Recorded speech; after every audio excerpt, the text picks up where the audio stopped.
You're now listening to Sound Talent Media. Check out more shows at soundtalentmedia.com. Hey, what's up, everyone? I'm Matt McGackie, the vocalist of Cryptopsy and the host of the Vox and Hops Metal Podcast, where I sit down with fellow metal musicians. We talk all about their lives and music while sharing killer craft beers. If you've ever wanted to sneak backstage and share a beer with one of your favorite musicians, well, Vox and Hops is the podcast for you. This week on the podcast, I dropped a killer episode with Kelly Schaefer of Atheist. There is this episode and over 440 other ones to help you enjoy life, metal, and craft beer. So what are you waiting for? It's time to become a Vox and Hops head. Cheers! Hello, welcome to today's episode of the podcast. I am stoked that you decided to hang out with me today, and I'm really excited for you to get to know Megan if you don't already. I want to jump right into this as fast as I can because I really want you to hear this episode. It's a lot of fun, but one quick plug before we do, and that will be, again, for the text chat. If you want to come hang out with me, you can text 503-751-8577, and we'll start talking.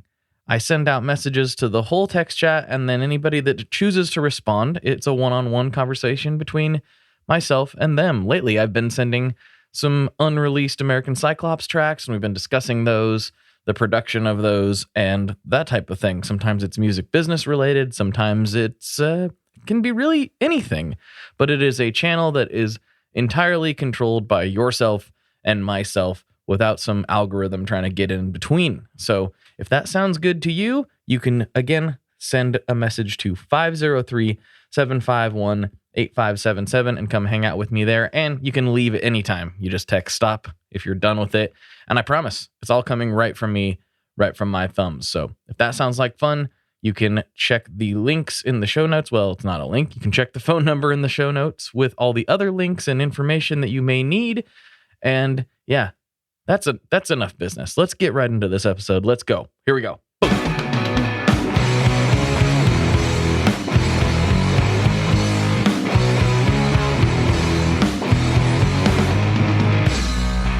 Hello, everyone. Welcome to another episode of the Tone Mob Podcast, the show about guitar stuff, occasionally, sometimes. I'm your host, Blake Weiland, and with me today, I have Megan Lippi. What's going on? Hello, hello. Hi, Blake. Thanks for having me. This is really exciting for me. Me too. Yeah, I've been watching your videos for quite a while, and the first thing that struck me about the way you do them is, why hasn't somebody done this before? Like, when you piece the songs together, like you make a song, which that's becoming a little bit more common, but then the animation with the signal chains and everything that you have going on, I'm like, this is brilliant. It's like a simple idea, but you do it in such a cool way. And so I just was like really excited to get you on here and talk about your background and your process and all that. So yeah, sure. It was actually, so my friend Brian, he goes by Pedal Friends on Instagram. He was making videos before I was, and he had like a kind of the same graphic process where he did his graphics in Photoshop. And I thought that was like super cool because, you know, like dealing with a camera, you like make sure your SD card, you know, has got enough space on it, you know, and make sure you hit record before you started. And so I just felt like doing it with Photoshop and the graphics and stuff was just easier for me. And he had that idea, and I just like thought that was brilliant. Mm-hmm. Yeah. So I just started making videos for fun, and it kind of like evolved into like getting more complicated, I guess, with like doing the signal chain stuff and like putting multiple stuff on the screen at the same time. But yeah, that kind of came from Brian, who thought of that initial idea, and I thought that was super cool.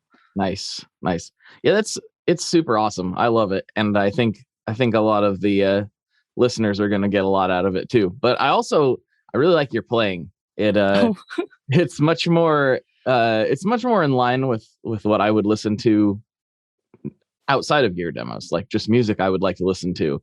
Your style is very cool. I like it. It's just more in line with my musical taste. So I think it's becoming less and less of a thing, but there was a long time where it was just always blues shreddery. Oh yeah, totally. I love that stuff. I'm into it, but it's not like when I put on music, if I fire up Apple Music or whatever, that's not usually what I'm putting on is, blues shreddery. Is that a category? I'm not sure if that's a category or not. But yeah, it's more, more in the punk vein, the indie vein, things like that. That's just what I like. And I don't know, you put these songs together in a really cool way. So how do you start? Do you usually like have a riff in your head, or do you just plug the pedal in and see what comes out? Yeah, that's basically what I do. I just have the pedal on for like an hour or whatever, and I just see like what it inspires me to play. Usually it's like a short-ish riff, and then I just try to make a whole song out of that one idea. Nice. Yeah. So what's your rig look like? So I usually play a thin line Jaguar, which is like kind of a weird guitar. It was a Japanese like limited production. I think they only brought a few over to the States. Cool. So that guitar has like kind of a cool, unique sound. And then I've been using a Vox AC15 lately, but my normal amp is a Fender Princeton, which has been kind of broken for the last year or so. But it's funny because the Vox is kind of divisive. Like now that I've been using it, a few people have been like, "Can you go back to the Princeton? It's like a better pedal platform amp, Mm-hmm. But I don't know. I mean, like, I like both of them, and like I feel like people who play Voxes don't like have a lot of gear demos that have Voxes in them because maybe there's that stigma that they don't take pedals well or whatever. So I don't know. I'll keep using both of them, but I think it's nice to have a variety there. Yeah, I found that like I'm not a big Vox guy myself, but I love them. I love their sound. But for me, like I'm usually pummeling things with so much dirt that I need more headroom than most of the Vox designs can handle. Mm-hmm. They just kind of squish down a little bit. But that said, there's nothing like that tone, when totally it's dialed in just right. Yeah. My friend Brian Fallon, he's been on the podcast a few times, but he's a big Vox guy, and he's always making fun of me for like not using Voxes. I'm like, so what if you're a successful musician and I'm not? I'm gonna still play my weird game. But yeah, he's a big advocate for the Voxes. He just posted some yesterday, actually. But that's cool. So do you mic everything in the room, or do you do? Okay, what's your process? Yeah, I have a little Sennheiser mic that goes on the cab, so it like drapes right over the amp, so I don't have to have a mic stand or anything.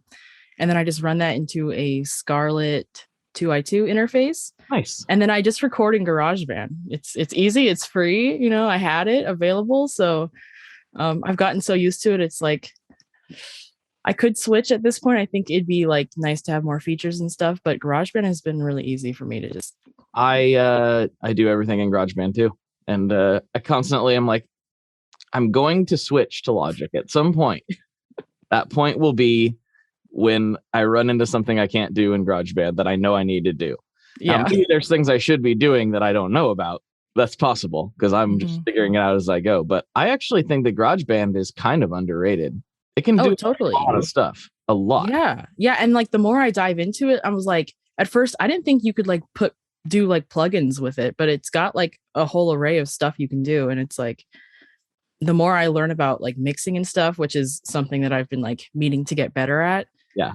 And hearing people say like, put a compressor on that or like add reverb in post and do all this stuff. I'm like trying to learn about that. And I figured out GarageBand like has all this stuff already in it.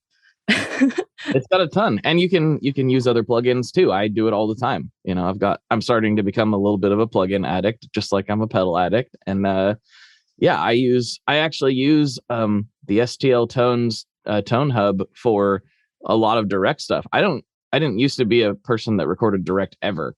And still for my music, I don't do that. I record with all of my crazy amps and make a bunch of weird sounds. But when I'm just trying to like do something, I guess like I hate to like make it sound like I don't care because I do. But when I'm doing something for work, I'm like making a piece of content for somebody or doing something for a client, or I've actually done like intro jingles and stuff for other podcasts. I don't want to say I don't care, but I don't have the same like passion for doing that. It's more like, got to get this job done. And Yeah. Plug in. Wow, that sounds great. And I didn't have to do anything. Like Exactly. But the STL tone stuff I've been genuinely really impressed with. It's still like, it doesn't feel the same. And I don't know that it ever will, even with things getting better and better and better. But if on the end recording, I couldn't tell you if it was a real recorded amp or direct. It sounds really good. So if sounds good, it is good. You know? Yeah, totally. Yeah. So was there an aha moment for you? Did you just like see somebody with maybe your friend that you mentioned earlier, or something that made you go like, I really want to do this? Was there somebody that inspired you to start putting this stuff out? Not in particular. I think it was just, I was looking for something to do, and I was a big contributor to Reddit guitar pedals. Mm-hmm. And that was like an outlet for me to like talk about gear, because I didn't have anyone like in my life that like was into gear and guitars and stuff. So it was like where I went to go discuss stuff and learn about stuff. And then eventually after a while, I wanted to like share some sounds with the pedals that I was getting. And I just started recording my stuff, and I was like, you know what? I'm not a great player, but I'm just going to go ahead and record stuff and put it out there. You know, like the worst thing that can happen is someone's like, I don't like this, but yeah, I was just like, you know what? You got to go for it. So I put some stuff out, and I just kept putting stuff out. Like maybe it didn't get that much attention, but I just kept making videos because it was fun. Mm-hmm. And eventually it was just like, whenever I'd get a new pedal, I'd make a video about it, because like the worst thing is when a pedal comes out and there's like no sounds at all. Yeah. And you're like, I kind of want to buy this, but like I don't know what, like, is this going to work for me? Does it make sounds I want? So I thought, you know, if I get a new pedal, I'll make a video and maybe it'll help people. And yeah, so I just kept doing stuff, and then eventually it got like some traction. And the first one that kind of like was successful was I made a demo for the Caroline Hawaiian pizza. Mm-hmm. And so I put that out there, and then Philippe actually emailed me, and he's like, dude, this is so cool. And like I was like it was like a fangirl moment, because I love Caroline Guitar Company. And I was like, oh my gosh, really? Like Philippe is like emailing me about this demo I made for his cool pedal. Mm-hmm. And so yeah, he said some really nice things, and that kind of like gave me the confidence to like keep going and like trying to be better and stuff. And so from there it was just keep recording. And then eventually I made an Instagram, which I was kind of against at first, because I'm like trying to stay off social media. Right. But one of my friends was like, dude, you got to make an Instagram, like share these things. And so eventually I did. And I'm really glad I did, because Alex at Mass Distro ended up contacting me. Yeah. Alex is so awesome, by the way. Alex is so cool. Oh yeah, he's me for sure. Yeah. And yeah, so he ended up contacting me, and then asked if I wanted to do some demos for Mass. And that was like another like, oh my gosh, are you sure? Like me? And so that's kind of like how I got started, and it's been really amazing. That's fantastic. Yeah, Alex was actually one of the first people. He used to work at a company called Solid Gold Effects. And he was one of the first people that like kind of reached out to me early on and was like, hey, do you want to like do some stuff? And I was like, whoa, this is crazy. And then I found out, oh, he lived in Portland where I live. And then I found out like, oh, he used to work at PGS. And I was like, when I met him in person the first time, I was like, I've bought pedals from you before. Back when they had a brick and mortar. So it was this really weird kind of a convoluted way of really officially meeting. But yeah, he's awesome. Yeah, was so good. But yeah, that's Philippe is how I heard about you initially. I don't know if you listened to his last, maybe it wasn't his last appearance. I think it was his last appearance on the show, I believe, is where he mentioned you. Oh, how nice. And he was like, you gotta check her stuff out. he's like, I would totally be in a band with her. And I'm like, well, Philippe, if you're saying that you would be in a band with her, I got to check this out. So immediately went and found your stuff, and I was like, I get it. I get what you mean by this. This is fantastic. But yeah, that dude is next level, and he's one of the best guests on the podcast. Yeah. Goes so nuts. It's so great, and we always talk about cocaine for some reason, and it's one of those things. It's great. But we kind of glossed over something I wanted to ask you about, which is like, what about the early days? When did you get started playing guitar? And obviously, like, you got really passionate about the gear world. So how did that all transpire? I think I started taking guitar lessons in like 3rd grade. Oh, wow. And at that point, I did not want to play guitar. It was just kind of like I was always busy, like into sports and stuff. And then for some reason around 3rd grade, I think I wasn't doing a sport for a season. And my parents were like, well, you got to pick up something. And they're like, hey, what about an instrument? And I was like, well, I'm not really into music that much. And I guess guitar, because I like the music I listen to is like rock music. So I was like, okay, I'll just do guitar. Mm-hmm. And I hated it. I was like, little 3rd grader, and I had like a big dreadnought guitar. Yeah. Yeah. Oh, wow. And it was kind of like if anything, I wanted to like play some Green Day songs. Totally. And it was like acoustic guitar, and I had a lady that taught me was from my church. She was the band director, and she would teach me songs like Amazing Grace and like some chord stuff, and I was just not into it. So I think I stopped lessons after like 6 months maybe. Mm-hmm. But then I think it was like 8th grade, one of my friends was like, hey, I got a guitar, like I'm trying to learn it. And I'm like, oh, hey, I have a guitar, maybe I'll learn it with you, because I was looking for something to do at that time, and it's always nice to learn with a friend. Totally. But yeah, so we were like, okay, cool. And I told her like, hey, I still remember some stuff from when I took lessons. Like, I know you're supposed to learn like a C chord and like maybe a D chord and an A. And so I like told her like, okay, let's just throw some chords and then maybe we can play some songs. So, like a month later, I check in with her. I'm like, hey, how's it going? Like, have you learned anything cool? And she's like, oh, I haven't touched my guitar. And all that time I was like trying to relearn like my chords and like get familiar again. And I kind of liked it at that point. Like, I was like, this is something that I actually enjoy doing. So I just kept playing, and eventually I got to the point where I think my parents were like, oh, okay, you're like kind of serious about this. And they took me to get my first electric guitar. That's so exciting. Yeah, that was so exciting. And my grandpa came with me because he loves music. And I got an Epiphone Les Paul Special, I think it was. Yes. Because I wanted to play some like pop punk music. Of course. Yeah. And that was so fun. So and then I was like, I got that PV Viper. Yeah, of course. Put it right on that crunch setting and like chugged away.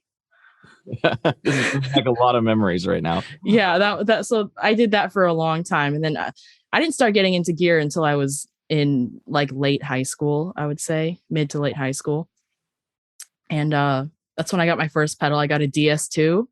Yeah, so awesome. Because John Frusciante was like my favorite guitarist. Like, I was really into the Red Hot Chili Peppers. And so I was like, oh, DS2 for first pedal, like that makes a lot of sense. Of course. Yeah, so I just like I learned like all the Red Hot Chili Peppers songs. Wow. Yeah, and that was kind of like what motivated me to play. It wasn't like, I don't think I ever like truly sat down to like intentionally practice. I would say it was always just kind of an outlet for me to like how you just play a video game for fun. I was just playing guitar and be like, I'll learn a song here and there, and if there's something I don't know in the song, I'll learn how to do it so I can keep playing it. And that's kind of just how I learned guitar. It was very like casual, have fun. Don't like push yourself too hard. I don't want to make it some like a chore, Right. yeah, so that's how it's kind of been going. Um, and in college, I started trading a bunch of gear and stuff. That's like when I really got into gear. Mm-hmm. And I would go on Craigslist and stuff and like find deals and stuff. And I just got to try out a bunch of pedals that way. Yeah. That was cool. Just like finding stuff, like not even necessarily stuff that I was like super interested in, but it was like a good deal. So I was like, you know what, I'll do it. And I traded pedals around and stuff. And so that's kind of like what really got me into gear. Yeah, the trying stuff is underrated. Oh, totally. People sometimes will like, oh, I don't like fuzz pedals, or I'm like, I used to think I didn't like flanger. Like I was a very anti-flanger. And then I tried the Mr. Black Shepherd's End and the Chase Bliss Spectre, which are both through zero flangers. Very different. Mr. Black's really simple. Obviously, the Chase Bliss one's pretty complicated. And it was like, oh, wait a minute.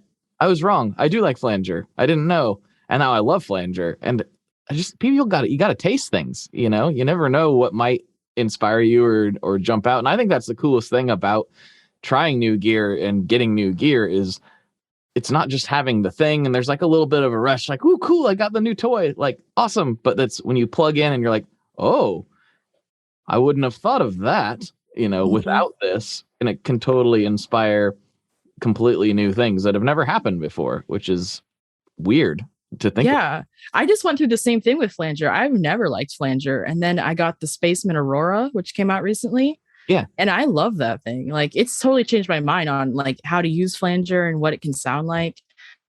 And yeah, now it's like I kind of like maybe I can swap out my chorus for a flanger sometime. Yeah. You never know. Like it's a very underrated effect. I think flanger doesn't get enough love. But it's weird. There's not a ton. Like you can think of a lot of great songs that use a lot of chorus, and a lot of different instances of chorus being used. And it's harder to point at like, this is a really great flanger track. They exist, but it's just kind of tossed aside. It's also a SKU that doesn't generally perform as well from a builder's perspective. And it can be difficult to get the motivation to make stuff if you're like, I don't think this is going to sell, even though I really like it. So flanger people, come on, get on the flanger train. Let's do it. Yeah, I think the problem was like I always associated it with that like jet plane whoosh sound. Yeah, it's just like so over the top, like with like a bunch of distortion. And I was like, oh, I don't like that. So I was like, well, I guess I don't like flanger. Right. But there's like there's so many ways to use pedals, and I'm like, I'm really glad that I got on the flanger train again. You got to make what those whale sounds, Yeah. Oh yeah. So is that the the most recent like discovery? Like, oh wait, flanger's cool. Have there been other things along the way? Flanger's probably the biggest one, and the other one I would say is I'm kind of getting into tremolo. Oh yeah. I was never like a big tremolo person because I was like, well, it's just volume. It just goes up and down. Like it's not as cool as chorus or like phaser. But I got the Champion Lecky Skitter pedal, and that does like a reverb trem thing. And there's like a bunch of cool like waveforms and random stuff you can do with it. And that's been really inspiring to me. Like on slower parts and just like sitting down to play and just do some chords and like have a good time. I really like trem on like the slower stuff. So I'm kind of learning like how to use that and even like the choppier stuff is super fun with like a bunch of fuzz. Oh yeah. Oh yes. Yeah. Yes. Oh my gosh, so good. Yeah, years ago, did a short run of pedals with Spruce Effects. That's the tremolo, and the tremolo is a fuzz and a trem in one. And that thing it looks so pretty. Like he really did a nice, like very beautiful job with the graphics, but it is aggressive.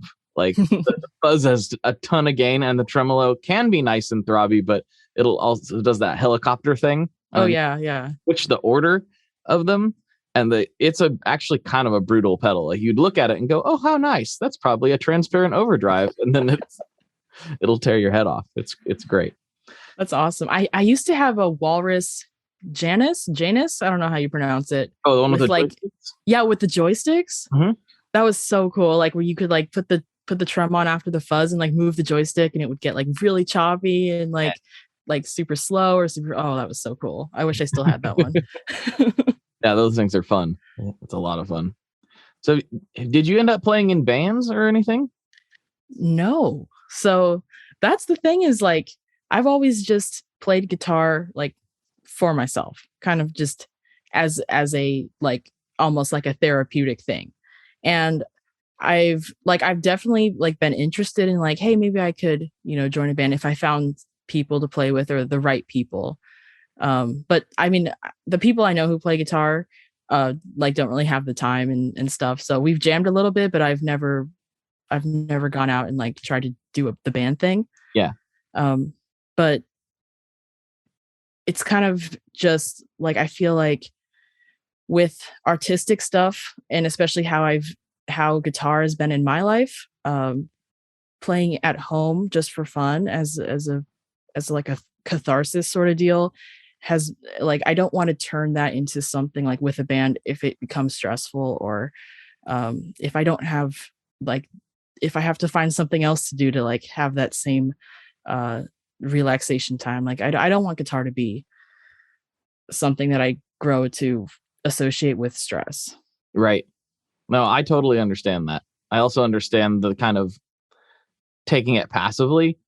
And I mean, that sounds probably really weird coming from me, but like, I definitely use guitar as zone out time. So, like I do at some point, I'm talking about guitars all day. I work with a bunch of guitar companies. I do all this guitar stuff.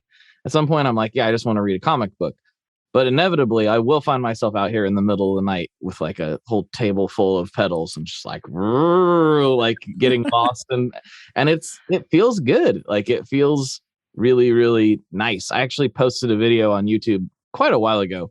It was not the last Halloween, but the Halloween before. Of literally, it was like, this is like, I didn't plan on making a video. I was like, well, let's just set the camera up and film my little weird zone out session. And I got done. I was like, that actually doesn't sound too bad. I'll go ahead and post that one. But I mostly did it because like, this is what I'm talking about when I talk about it on the podcast. When I say I use guitar to relax, this is that moment like caught in real time. So I totally relate to wanting to have it not be a thing that feels like work, Yeah. Those midnight like just jam out sessions are the best. They are. Yeah. I used to like never record them, but that's what all my music has been generated from those primarily. Some of them that ended up on the Tom record were like, huh, I guess that's a song. Like, I guess like, I don't know where that came from, but I'm happy with it. So we'll go with that. Yeah. Do you ever like just like hit record, do something, and you're like in the moment, you're like, that wasn't awesome. And then you listen back at it and you're like, that was like, there was some cool stuff in there. All the time. I actually do both though. I'll go like, that was so sick. And I'll come back the next day and be like, ugh, what was wrong with you? Like, that was not sick. That was the opposite. But sometimes, yeah, it occurs the other way around too, which is much more rewarding feeling. Yeah, for sure. I had the opposite happen here recently. I was like, this is going to be so tight. I can't wait to listen to this tomorrow and get it all mixed and dialed in. And it was like, this is hot trash. It never see the light of day. So, yeah, we all have those moments, I think. Yeah, like for every like decent recording I have like 10 more that I just like hit record and played and was like, that is trash. But it is nice though. Sometimes even in the trash, there's like a moment. It's like, oh, that like 4-bar section was cool. The rest of it was awful, but I can take this and do something with it. Like, let's take that idea and expand on it further. So sometimes there's treasure in the trash as well. You just got to sift through garbage a little bit, looking for yeah. I don't know why I said that. That's oh man, you got a dumpster dive for those riffs. You do. Dumpster dives for my garbage riffs. That's what I'm doing. Oh man, that's amazing. So let's back up just a little bit here. What kind of music do you listen to? Oh boy. That's a broad question that can go down many rabbit holes. Yeah. I don't know how I'd classify it, but I'll just like toss a couple bands out there that are just like Radiohead was Okay. like, I used to hate Radiohead. Like, I don't know why. And then it was like one day I was like, I'll give it another chance. And I listened to In Rainbows, and that was like, whoa. Mm-hmm. So that's like a huge inspiration. And then Warpaint. Okay. Yeah. Dive. I don't know Dive. They spell it DIIV. Okay. Oh, well, yeah, they like okay. They like kind of started out as more like a shoegazy band, and then went like indie rock, and then their last album Deceiver was like super good, like shoegaze fuzz stuff. It was so good. Sounds like my jam. All right. Yeah. And the Smiths, The Cure, mm-hmm. Johnny Marr is like my guitar hero.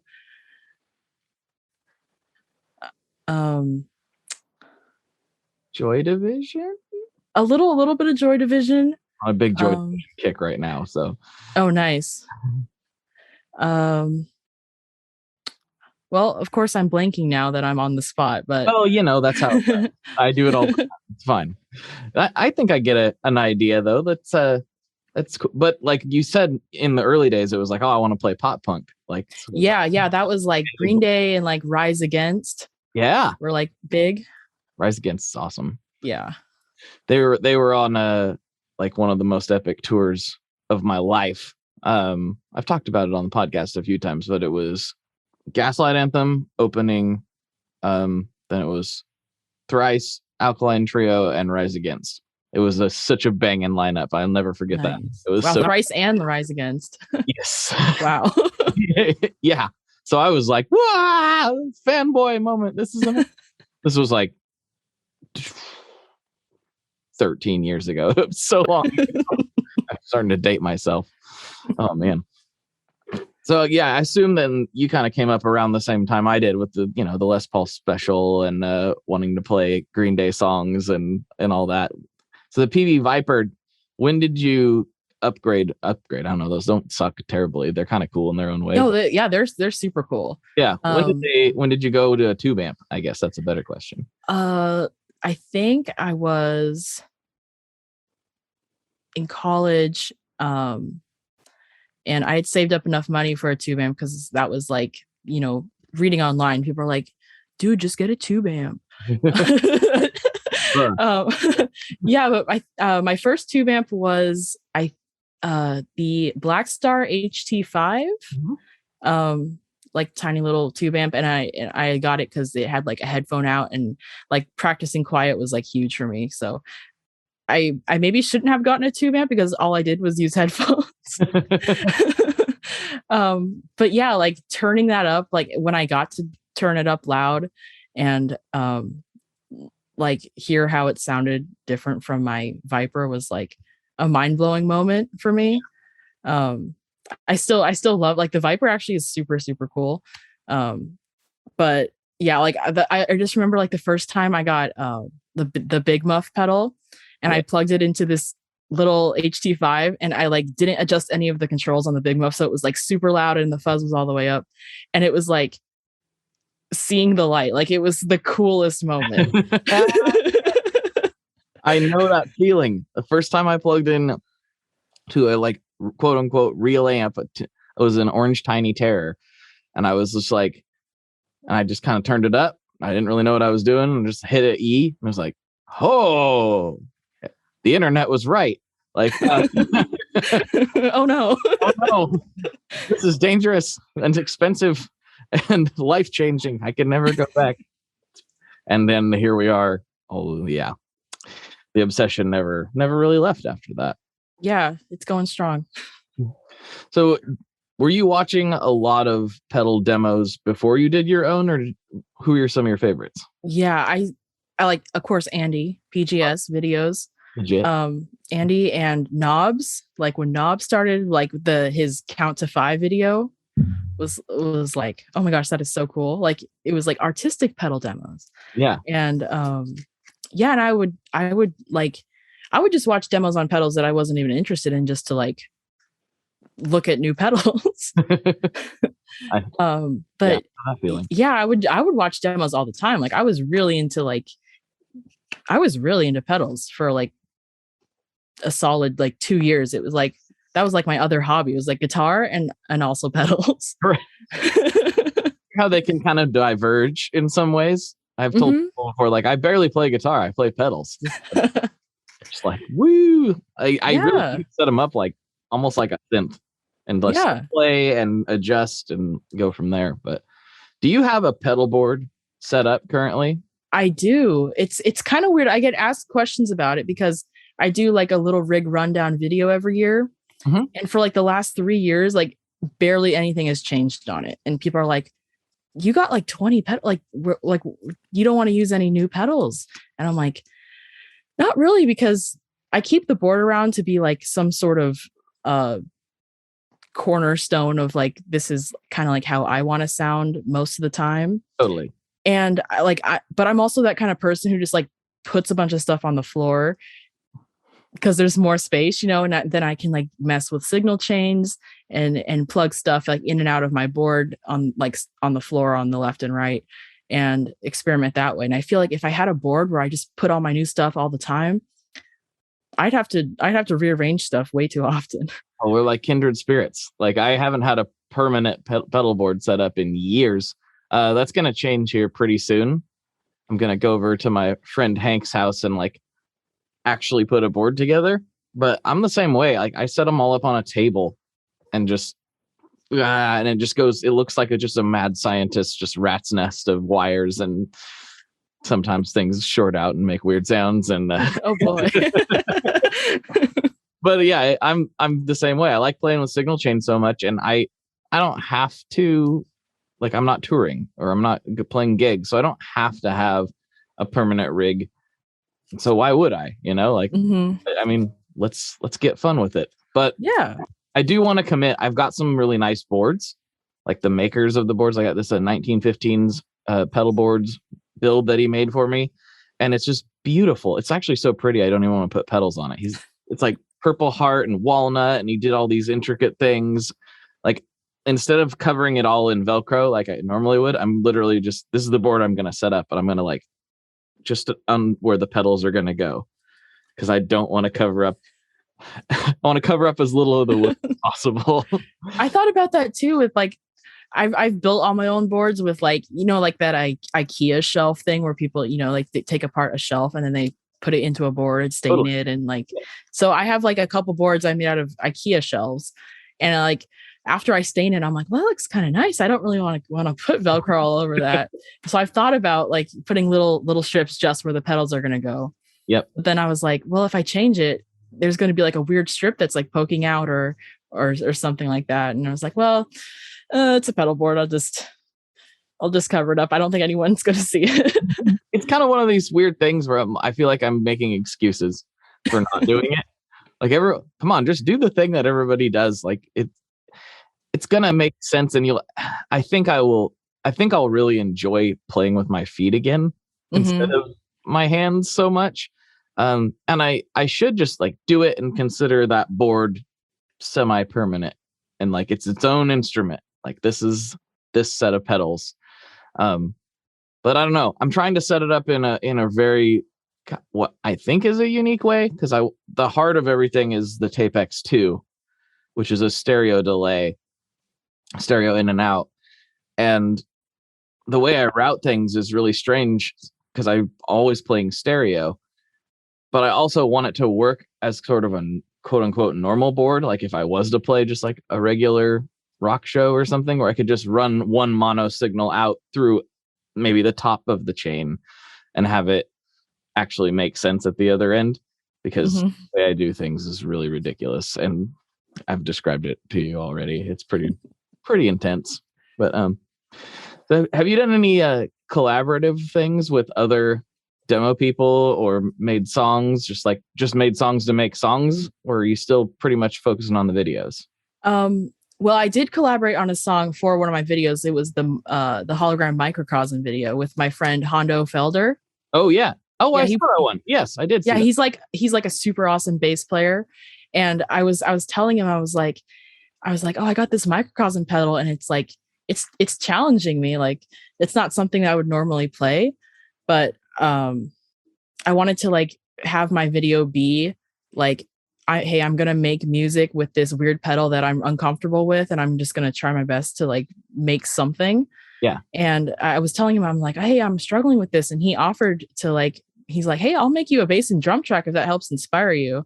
So that was so nice of him, and so we collaborated on that song, and it turned out really cool, I think. It did. I forgot about that one before I asked you that question. That is great. That microcosm might be the best pedal ever. It's Like, so cool. you can squeeze so much out of it, and it makes sounds that I don't think have ever been heard before. It's so I made a whole song just around that one too. I was like, and it's called Microcosm. I just like, I don't know what else to call it. It's like a song about the pedal. I don't know. It's wonderful. There's never been a better time to be a guitar player, you know? Yeah, there's so many like cool stuff. Like I got a Chase Bliss mood recently that I'm really enjoying. I was like, I have no idea how this works.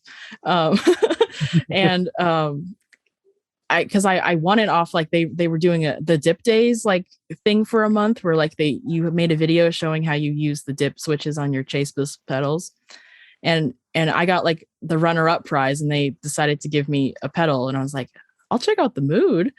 And so I went into it like totally blind, because I'd never researched the mood before, because like my general rule of thumb is like, if I can't afford this pedal now, like I don't want to watch videos of it, because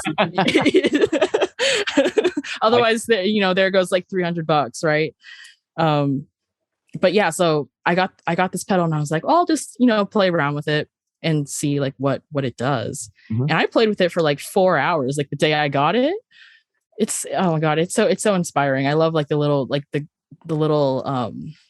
looper side, where you can't control the time, like how much it samples. Yeah, it just like does what it does.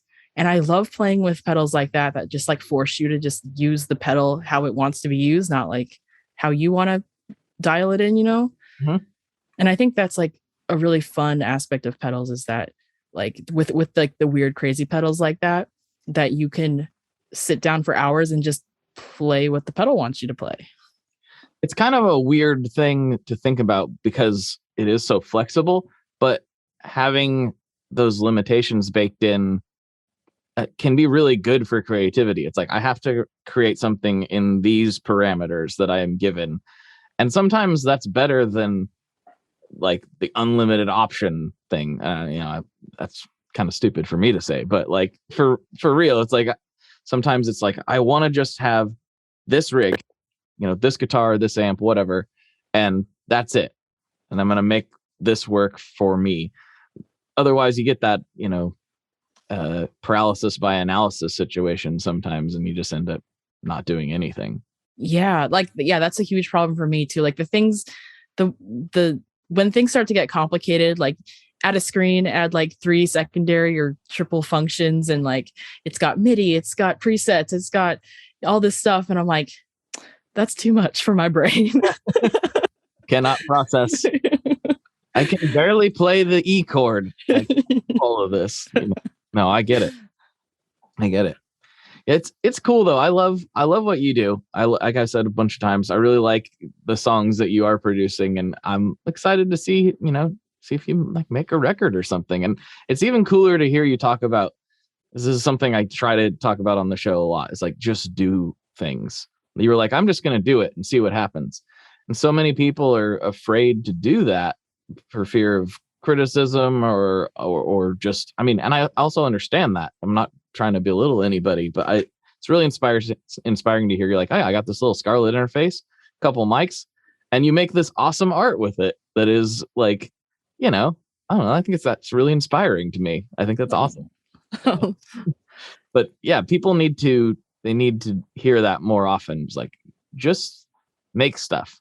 We've never been in a better time for just anybody being able to make something that's like can be just as awesome as a $100,000 production of an album, which doesn't really happen anymore. But you can really make amazing art at home. And Yeah. that's just a beautiful thing for people like us. Yeah, totally. It's yeah, it's just really cool. That's all that to say.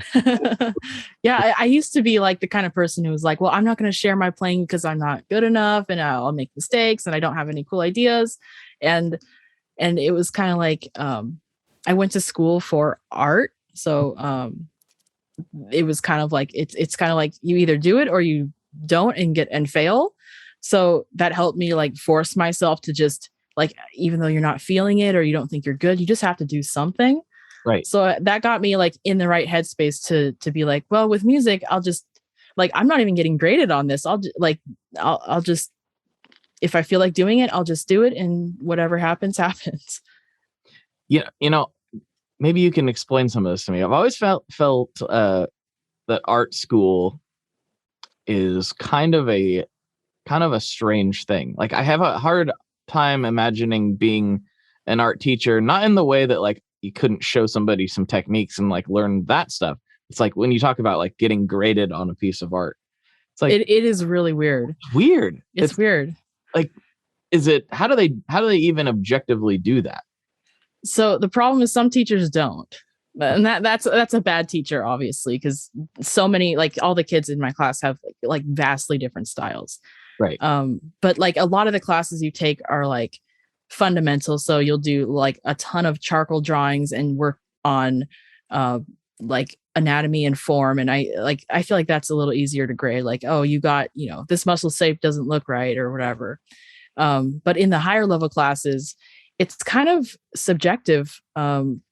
A lot of people just like have a style that they've like set in, and they don't make good grades because they're not willing to like do what the teacher's looking for necessarily.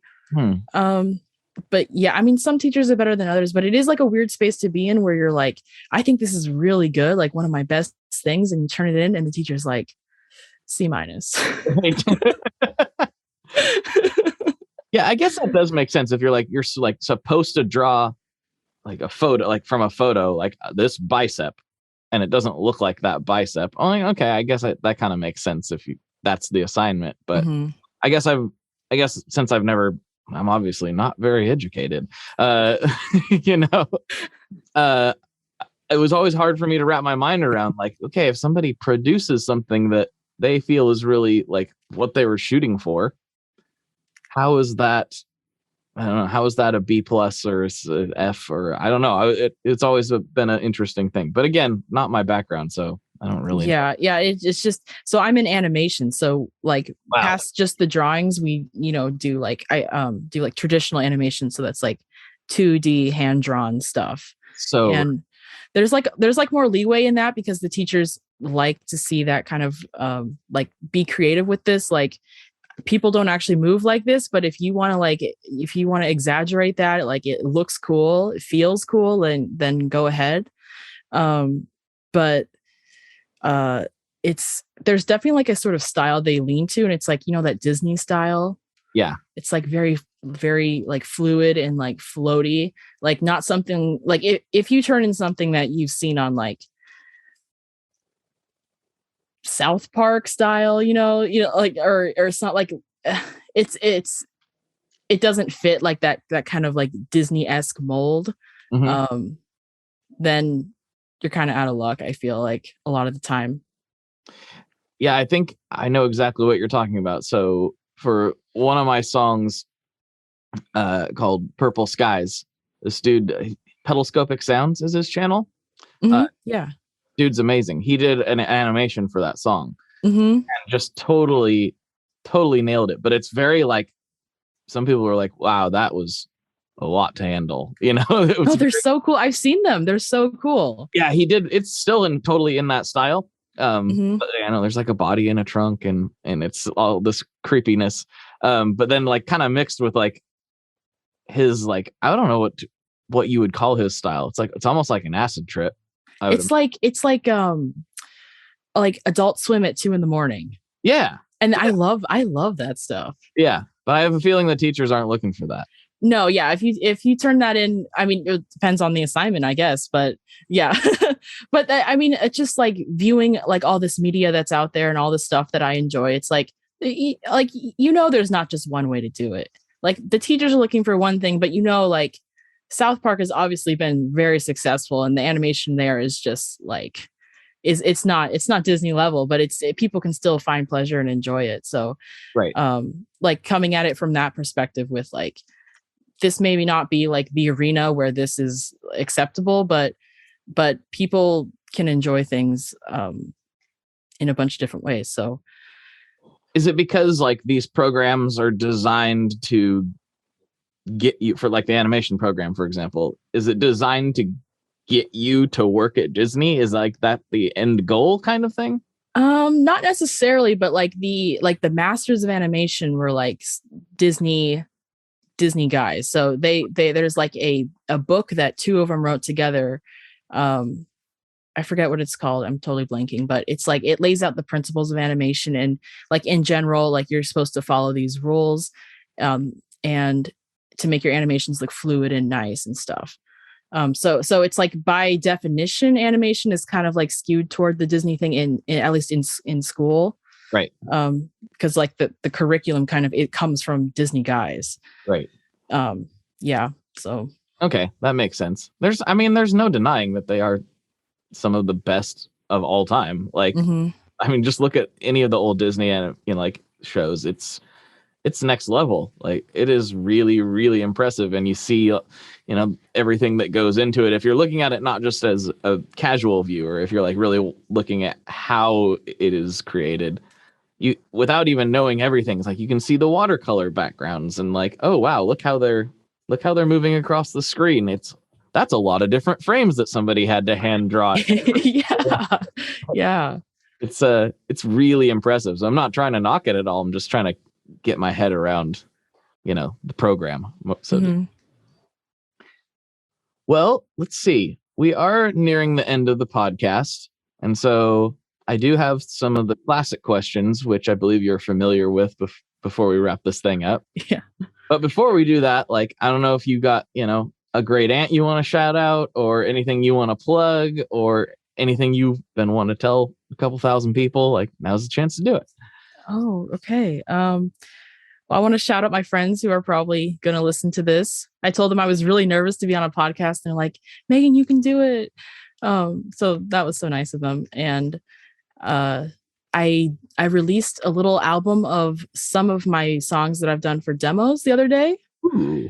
So that's on my Bandcamp at meganl.bandcamp.com. Sick. And other than that, I just have my YouTube channel, which is Megan L. And then my Instagram is just.megan11. And I think that's kind of all I have out there right now. All right. That works. You did great. Thank you. No reason to be now you can do more shows. There's more podcasts out there that I'm sure would love to have you. It would be awesome. Maybe we'll have you come on Chasing Tone one of these days too. You can nerd out with Brian and Richard and I and be dorks together. It's great. Yes. Okay, cool. All right. So classic questions. Here we go. First one. What's your favorite boss pedal? Okay. I've got two that are like kind of tied. Okay. The Space Echo. Yeah. And the Blues Driver. Oh, I didn't see that one coming. The Blues Driver was like, I think it was my first overdrive that I got. And I've just kept it. Like it just works. It just works. That's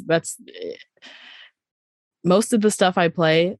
Like I don't need like a super mid-heavy like tube screamer type thing. Yeah. And I like how the Boss, you can just use it as like a boost, just get your volume up, a little low gain drive, or like turn that thing up and like it's like fuzz. Yeah.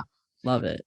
Yeah, the Blues Driver, I don't own one currently, but I need to, because it was one of the first Boss pedals that I plugged into without really knowing a lot about it. This was a long time ago.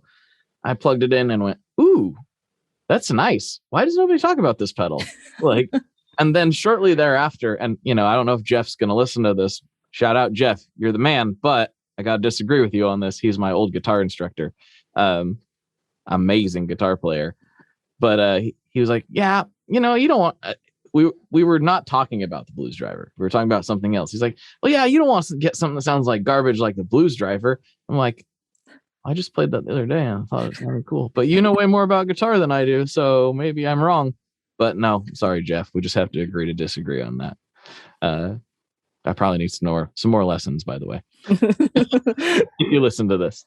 But yeah, the Space Echo is cool too. I always forget about that one. That is actually a really, really dope pedal. They did a good job with that. That one I expected probably like a DD3, maybe the Space Echo. I was thinking, but yeah, threw me for a loop with the Blues Driver. All right, the final question, and the one that divides families and causes rifts and friendships all over the world. What is your favorite kind of pizza? Okay, so I've given this one like a lot of thought. I knew you're gonna ask this. Okay. And I think like I've just settled on a basic pepperoni and cheese pizza. Mm-hmm. You get like the heart of like what pizza is. Totally. So like a good pepperoni and cheese is like, that's like a good pizza, you know? Yeah. It's a crowd but yeah, that's like, I would say that's my go-to. And then also anything, if you just put a bunch of jalapeno peppers on it, mm-hmm. I'm all about that. Like, yeah, get it really spicy. Oh, I love that. Oh yeah. We can eat pizza together. Yes. Oh, well, that sounds tremendous. Yeah. I mean, when you think of pizza, and I think this is true regardless of your dietary restraints or not. I think when you just think of pizza, you think of a pepperoni pizza. There's a reason for that. It is like the gold standard. Everyone loves it. No one ever shows up with a pepperoni pizza and everyone's like, oh man, why'd you get a pepperoni pizza? Boo. I was like, sweet, give me a slice of that. But it's you can't go wrong. So how about your crust preferences? Do you like a thinner crust, thicker crust, particular? I would say probably like medium thin to medium, like not, I don't want it to be like doughy, but also like I don't like when it's like paper thin, where it's like you pick it up and it like doesn't like it just like stays flat, you know? Mm-hmm. I'm not a huge fan of that. But I will say that, okay, this is one odd thing that is kind of interesting. Like next day pizza, like so you refrigerate it, microwave the heck out of it, and like when it's just all like soggy and gross, I love that. that is well, let me say, first of all, almost any temperature of pizza I'm okay with, as long as it's not frozen or burning my mouth off. As long as it's edible, I'm pretty much okay with it. Next day pizza, if I have to choose, unless I'm going to do like a real nice reheat in like the toaster oven or something, I'd almost would rather it just be room temperature. And that might be equally weird. I'm not sure. Or like just straight out of the fridge, like cold pizza. Yeah, I'll do that. Good. It is good. The microwaved like pizza mess thing, I'll admit, like I have done. It's not my preferred reheat method, but it does take me back to like nostalgic childhood of like putting a Papa Murphy's back in. Yeah. And I'm like, wow, this is kind of nice though. Like when it like burns the roof of your mouth and it's like, oh, it's so good though. Yeah. Or it's like you get a pizza pocket and you get it reheated and you bite into part of it and it literally melts your mouth. And then you take another bite and it's like, but it's still frozen there. Yeah, the middle's like totally frozen. I don't know. Things are weird. But Megan, thank you so much for coming on. This is fantastic. I loved it. Thank you so much for having me. Absolutely. This was a blast. We can do it again sometime. You're welcome back anytime, and keep doing what you do. I love it. Oh, thank you. Yes. Okay. All right, everybody. For Megan, this is Blake. And as always, folks, good luck and good tones.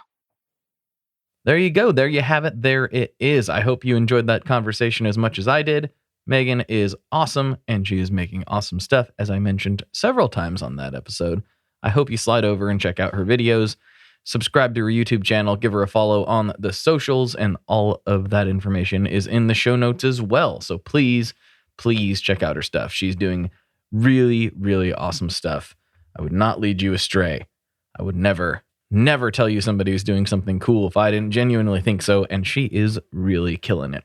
And furthermore, we actually talked more. So if you would like more of our conversation, and actually something a little bit weird happened right in the middle of the Patreon chat.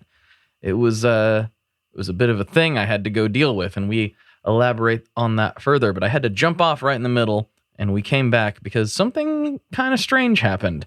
And if you would like to hear about that, and you would like additional content delivered to your ears every week, please check out tonemob.com/Patreon, which is in the show notes as well.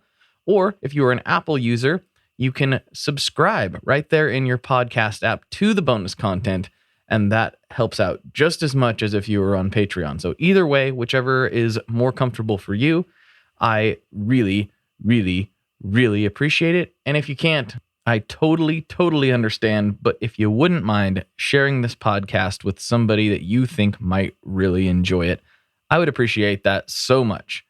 The more listeners I have, the more cool stuff I get to bring to you, the more people I'll be able to reach out to and be like, hey, look, there's actually people that listen to this show. Please come. Please check this out. I mean, if nobody was listening, there'd be really no point in me doing this. So thank you for spending all this time with me. And thank you for all the support over all these years. It's really incredible. I can't say it enough. You people are phenomenal. So thank you so much. I hope you have a good time this week. And yeah, take care of yourselves, take care of each other, and I will talk to you next time. Bye-bye. One last thing before we totally sign off here. I just want to remind you that if you do any shopping at Stringjoy, that's Stringjoy guitar strings made in Nashville, that will help me out as well.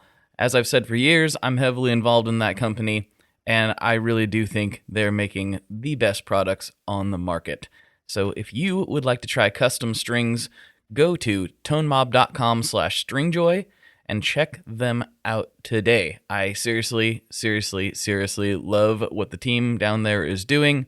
I help them out with all kinds of things, and by you supporting them, you are also supporting me as well. And hey, you need some strings, so why not get some custom strings just for your guitar and playing style? Again, the link for that is tonemob.com/stringjoy, and that will take you right to their website, and you can do all your shopping through there, and that will help everyone involved out. So thank you very much. Talk to you next time. We are brought to you by the wonderful folks at Gun Street Wiring Shop.